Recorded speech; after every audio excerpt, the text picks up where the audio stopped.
Assalamualaikum warahmatullahi wabarakatuh. Perkenalkan, nama saya Naswa Anindya dari kelas Hukum 2A dengan NIM 2105172. Di sini saya akan menjawab pertanyaan yang telah diberikan oleh Bapak Arif Rahman SHMH selaku dosen mata kuliah Hukum Perdata Fakultas Hukum Universitas Malikus Saleh. Baik, pertanyaan pertama adalah jelaskan manusia sebagai subjek hukum dan badan hukum sebagai subjek hukum. Manusia sebagai subjek hukum maksudnya adalah manusia memiliki hak subjektif. Selain itu, manusia sebagai pendukung hak dan kewajiban sehingga manusia memiliki kemampuan untuk menjadi subjek hukum. Badan hukum sebagai subjek hukum di sini ialah badan hukum tidak dapat melakukan perbuatan tetapi diwakili oleh manusia yang mengatasnamakan badan hukum. Pertanyaan kedua adalah jelaskan tentang hak milik, gadai, fidusia, dan hak tanggungan. Buktikan perbedaan dari masing-masing hak tersebut dengan contoh menurut sistem hukum Indonesia. Hak milik adalah untuk menikmati suatu benda dengan sepenuhnya dan untuk menguasai benda itu dengan sebebas-bebasnya, asalkan tidak bertentangan dengan undang-undang atau peraturan umum yang diadakan oleh kekuasaan-kekuasaan yang mempunyai wewenang untuk itu, dan asal tidak mengganggu hak orang lain. Kesemuanya dengan tidak mengurangi kemungkinan akan pencabutan hak itu untuk kepentingan umum dengan pembayaran pengganti kerugian yang layak dan menurut ketentuan Undang-Undang Pasal 570 KUH-PER. Gadai adalah suatu hak yang diperoleh kreditur atas suatu barang bergerak yang diserahkan oleh kuasanya sebagai jaminan atas utangnya dan yang memberi wewenang kepada debitur untuk mengambil pelunasan piutangnya dan barang itu dengan mendahului kreditur-kreditur lain. Pasal 1150 KUH-PER.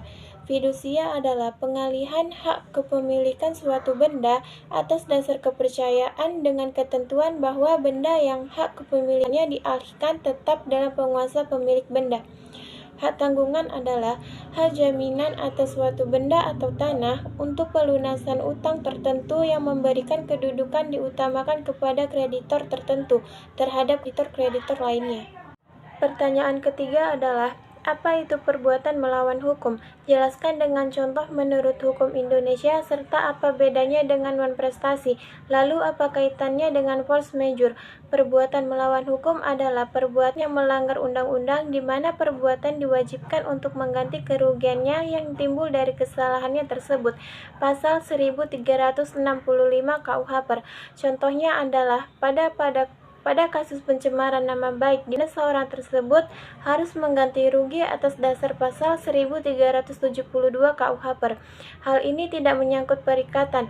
Berbeda dengan non-prestasi, yaitu debitur dinyatakan lalai dengan surat perintah atau dengan atas sejenis itu, atau berdasarkan kekuatan dari perikatan sendiri, atau dengan kata lain ingkar janji dari seseorang debitur. Hal ini menyangkut perikatan. Force majeure adalah suatu keadaan memaksa yang mengatur bahwa penggantian biaya kerugian dan bunga dapat dimaafkan apabila terjadi suatu keadaan memaksa. Pasal 1245 KUH-PER.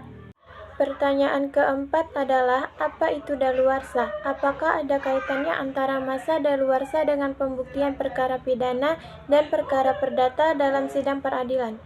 Daluarsa adalah upaya hukum untuk mendapatkan sesuatu atau untuk dibebaskan dari suatu perikatan dengan lewatnya suatu waktu tertentu dan atas syarat yang ditentukan oleh undang-undang.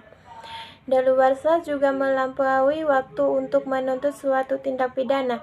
Dalam buku keempat KUH-PER tentang pembuktian dan daluarsa, di mana berkaitan dengan adanya jangka waktu tertentu yang dapat mengakibatkan seseorang dibebaskan dari suatu penagihan atau tuntutan hukum. Pertanyaan kelima adalah, apa bedanya perikatan dengan perjanjian menurut KUH-PER? Jelaskan dengan contoh konkret. Perikatan adalah suatu hubungan hukum antara dua orang atau dua pihak berdasarkan mana pihak yang kewajiban untuk memenuhi tuntutan itu. Contohnya sewa-menyewa dan jual-beli. Sedangkan perjanjian adalah suatu peristiwa di mana seseorang berjanji kepada seorang lain atau di mana dua orang itu saling berjanji untuk melaksanakan suatu hal. Contohnya perjanjian kerja dan jual-beli. Pertanyaan keenam adalah jelaskan secara ringkas isi dari tugas paper yang telah diberikan kemarin berupa rumusan masalah dan jawaban kesimpulan dari hal tersebut. Rumusan masalahnya yaitu di Indonesia apakah kasus perdata dapat dipidana, serta berikan contohnya. Iya, di Indonesia kasus perdata dapat dipidana. Contohnya, A dan B menjalani sebuah kesepakatan dengan ketentuan A meminjam dana kepada B sebesar 40 juta rupiah dengan bunga sebesar 0,5% setiap bulannya. Dana tersebut akan dikembalikan dengan skema cicilan setiap bulan dan pembayaran setiap tanggal 15. Dalam 6 bulan pertama, A melakukan kewajibannya sesuai dengan perjanjian yang telah disepakati dua belah pihak di awal. Namun di bulan berikutnya, A tidak dapat memenuhi kewajibannya dan berkelanjutan hingga ke bulan-bulan berikutnya. Merasa dirugikan, B pun memutuskan untuk memperkarakan hal tersebut ke meja hijau.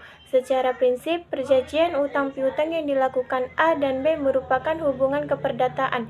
Hal ini sesuai dengan ketentuan yang termasuk dalam pasal 1754 KUH tentang pengertian pinjam-meminjam. Dengan demikian, perkara pelanggaran perjanjian yang dilakukan A dapat diproses secara pidana bila mana memang ditemukan unsur penipuan dan niat jahat di dalamnya. Bila unsur-unsur yang disebutkan dalam pasal 378 KUH terpenuhi, maka kasus dapat diadili dengan dasar delik pidana. Sekian yang dapat saya sampaikan mengenai pertanyaan-pertanyaan sebagai nilai UAS saya. Lebih dan kurangnya mohon maaf. Wassalamualaikum warahmatullahi wabarakatuh.